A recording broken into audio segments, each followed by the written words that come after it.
নমস্কার, 3M entertainment নিউজে আপনাদের সকলকে স্বাগত। এবার হকার উচ্ছেদ নিয়ে ধুন্ধুমার কাণ্ড বাঁধল হালিশহরে। উপস্থিত হলেন সিআইটিইউর নেত্রী গার্গী চট্টোপাধ্যায়। কি বলছেন তিনি শুনুন আমাদের প্রতিবেদনে, এবং তিনি রেল আধিকারিকদের সাথে কি বলছেন, কথা কি জানাচ্ছেন আমাদের এই প্রতিবেদনের মাধ্যমে সবটাই শুনুন। দেখতে থাকুন 3M এন্টারটেনমেন্ট নিউজ।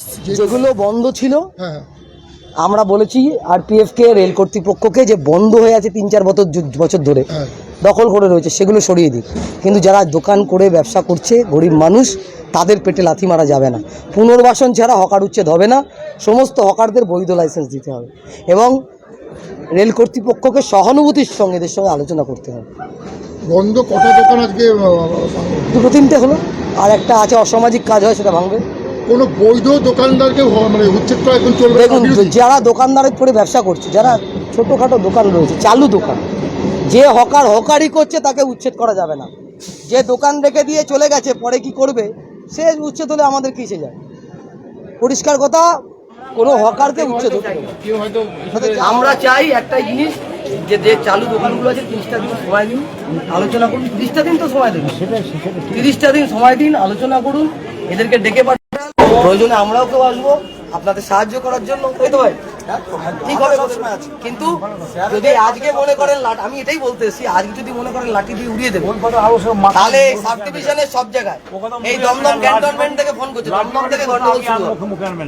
ব্যাস, ঠিক আছে, থ্যাংক ইউ। না, আমাদের স্যার যা আছেন, যে দোকানে অন্যায় কাজ হয়, যে দোকানে অন্যায় কাজ হয়, সেই দোকানের পক্ষে আমরা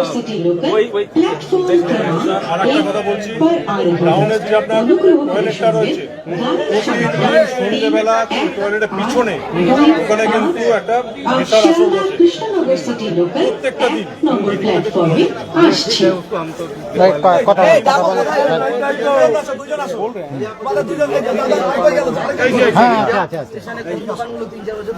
বেশি লোক দরকার নেই।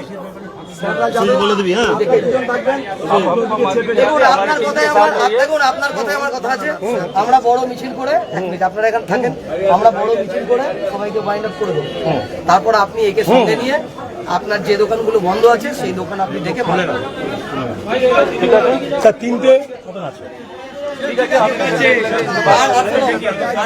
জুনের অব্দি টাইম হলো, তারপরে আমরা সকলে মিলে বলবো কোনটা সরাতে হবে, কোনটা কি করতে হবে। একদম একদম একদম একদম একদম।